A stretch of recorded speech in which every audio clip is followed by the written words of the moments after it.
আসসালামু আলাইকুম, সবাই কেমন আছেন? কথা বলতে আসছিলাম, গত সপ্তাহে আমি একটা ভিডিও দিয়েছিলাম যে কবিরহাট উপজেলা গ্রাম যাদবপুরের রাস্তার মাটি কাটার বিষয় নিয়ে। তো আপনারা আমার এই ভিডিওটা 50 জনের উপরে শেয়ার করছে এবং কি প্রায় 4000 উপর মানুষ দেখছে। তা আমি আজকে কথা বলতে আসছি এই জন্য, নোয়াখালী কবিরহাট উপজেলার নর্তনফুট ইউনিয়নের যাদবপুর গ্রামের এই রাস্তার যে বেহাল অবস্থা, তাতে আপনাদের সহযোগিতা ছাড়া, প্রবাসী ভাইদের সহযোগিতা ছাড়া আমরা এগিয়ে যাওয়া সম্ভব না। আসল কথা হচ্ছে কি, সম্মানিত প্রবাসী ভাইয়েরা, আমার কলেজের টুকরা ভাইয়েরা, যে কথাটা বলতে চাইছিল সেটা হচ্ছে যে আপনাদের সহযোগিতা ছাড়া আমাদের এই রাস্তার কাজটা কমপ্লিট হবে না। কারণ এখানে প্রায় 10 লক্ষ টাকার কাজ। এখানে রাস্তার যে মাটি কাটা যে ফাইট, এই ফাইটটা হচ্ছে 2.5 ফুট আর 800 মিটার হচ্ছে লম্বা। আর যদি রাস্তার মুখটা ধরি তাহলে ম্যাক্সিমাম 12 ফুট হবে কমসে কম, অথবা একটু বেশি কম হইতে পারে। তো যাই হোক, আপনারা যারা প্রবাসে আছেন, আমার কলিজার ভাইয়েরা, আপনাদের সহযোগিতায়, আপনাদের একান্ত ভালোবাসায় আসলে আমাদের এই দেশের অনেক মানুষের বিভিন্ন অসুস্থতা থেকে শুরু করি সাহায্য সহযোগিতা আপনাদের কাছ থেকে আমরা আশা করি। তো কবিরহাট উপজেলা এবং নোয়াখালী যারা আমার এই ভিডিওটা দেখবেন, তারা অবশ্যই শেয়ার করি, সবাইকে দেখার সুযোগ করে দিবেন। এবং কবিরহাট উপজেলার ভিতরে রাজনৈতিকভাবে যারা আছেন, বিভিন্ন সংস্থা যারা আছেন, তারা একটু এগিয়ে আসবেন। কেন এগিয়ে আসবেন? এই রাস্তাটার সাথে সেনবাগের সাথে অল্প কতটুকু ব্যবধান। আমাদের এই রাস্তা দিয়ে সেনবাগ পৌঁছাইতে মাত্র 10 মিনিট লাগে আমাদের যাদবপুর থেকে। তো সবচেয়ে বড় ব্যাপার হচ্ছে কবিরহাট উপজেলার উত্তর মাথায় আমরা পড়ার কারণে, সেনবাগের একদম বর্ডারে পড়ার কারণে এই রাস্তাটার ক্ষয়ক্ষতি বিশাল। আর রাস্তাটা না বানলে মানুষের অবস্থা নাজেহাল, এটা আমি গত ভিডিওতে বলেছি। কিন্তু সবচেয়ে মজার বিষয় হচ্ছে এখানে একটা ভোট কেন্দ্র আছে, এখানে একটা সাইক্লোন সেন্টার আছে, স্কুল আছে, অর্থাৎ স্কুল ভোট কেন্দ্র। ওই সাইক্লোন সেন্টার যেটা বিশ্বব্যাংকের অর্থায়নে হয়েছিল সেটাই স্কুল।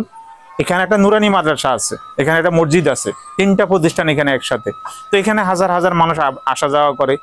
আপনাদের ভালোবাসা সহযোগিতা ছাড়া বা প্রবাসীদের আন্তরিকতা ছাড়া এখানে আসলে আমরা কাজটা শেষ করতে পারবো না। গ্রামবাসী যথেষ্ট পরিমাণ সহযোগিতা করছে, প্রবাসী ভাইয়ারাই পর্যন্ত অনেক সহযোগিতা করছে। তার ভিতরে এখনো ব্যয়বহুল ব্যাপার। আর আমার এই ভিডিওর ভিতরে আপনারা দেখবেন যে নৌকা দিয়ে মাটি কাটাটা আমাদের নোয়াখালীতে বর্ষাকালে এটা বহু আগের ঐতিহ্য। কিন্তু যারা পরিশ্রম করে তারা আসলে অনেক কষ্ট করে। দেশে শীত পড়ে গেছে, সেই অনুসারে অনেকদিন দেখা গেছে প্রতিনিয়ত কাজ ঠিকমতো করতেও পারতেছে না। আমরা চাচ্ছি কাজটা দ্রুত শেষ করার জন্য। তো আপনারা সবাই যারা যারা আমার ভিডিওটা দেখবেন, চেষ্টা করবেন ভিডিওটা শেয়ার করার জন্য। সবচেয়ে বড় কথা হলো শেয়ার করলে একটু প্রচারটা বাড়বে। সেক্ষেত্রে কোনো হৃদয়বান ব্যক্তির যদি সামনে গিয়া পড়ে, মনে করেন আমেরিকা আছে, ইটালি আছে, আমাদের নোয়াখালীর, লন্ডনে আছে, তারপরে বিভিন্ন কান্ট্রিতে আছে বা ইউরোপ কান্ট্রিগুলোর ভিতরে আছে, তাদের চোখে গিয়ে যদি পড়ে, হয়তো কেউ বড় ধরনের একটা সহযোগিতা করলো, ওইটাই আমরা আশা করতেছি। তো আর আমার এই নোয়াখালী যারা প্রবাসী আছেন, যাদবপুরে যারা প্রবাসী আছেন, নর্তনপুরে যারা আছেন, তারা তো আমাদের কলিজার ভাই। তারা বিপদে আপদে সবসময় বাংলাদেশের জন্য যথেষ্ট পরিমাণ আপনারা সহযোগিতা করতেছেন। আপনাদের ঋণ আমরা কখনো শোধ করতে পারবো না। সুতরাং আমাদের এই যাদবপুরের এই রাস্তাটা আপনারা শেষ করার জন্য সবাই আর্থিকভাবে সহযোগিতা করবেন। এই দানের জন্য, এই দানের ব্যাপারে আমি গত ভিডিওতে বলছি যে আপনারা বুঝবেন যে এই দানটা কি ধরনের হতে পারে। এখানে হাজার হাজার মানুষ হাঁটবে। আর রাজনৈতিকভাবে যেহেতু সামনে নির্বাচন, যে সংস্থায় সামনে এগিয়ে আসবে এই যাদবপুরের রাস্তার জন্য, আমি কথা দিচ্ছি আপনারা আগে থাকবেন। এখন সিদ্ধান্ত আপনাদের। যেই সংস্থায় আসুক না কেন, আমরা ওয়েলকাম জানাবো। কারণ আমরা অনেক বছর কষ্ট করতেছি, 20 বছর যাবৎ কষ্ট করতেছি প্রায়। তো সুতরাং আমাদের কথা এই পর্যন্তই শেষ। আমার ভিডিওগুলা যারা দেখছেন তারা অবশ্যই একটু শেয়ার করি।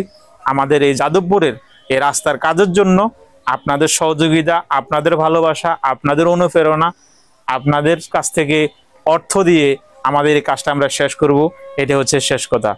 আর আসলে আমরা দুইজন একটু জমজবনি করছি আপনাদেরকে হাসি দেওয়ার জন্য। মূলত কথা বলাটা আসলে ইচ্ছাই হচ্ছে রাস্তার কাজ নিয়ে।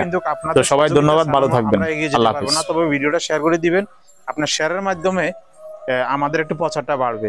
ধন্যবাদ সবাইকে। আসসালামু আলাইকুম। আসসালামু আলাইকুম। ধন্যবাদ সবাইকে। ঠিক আছে, যা।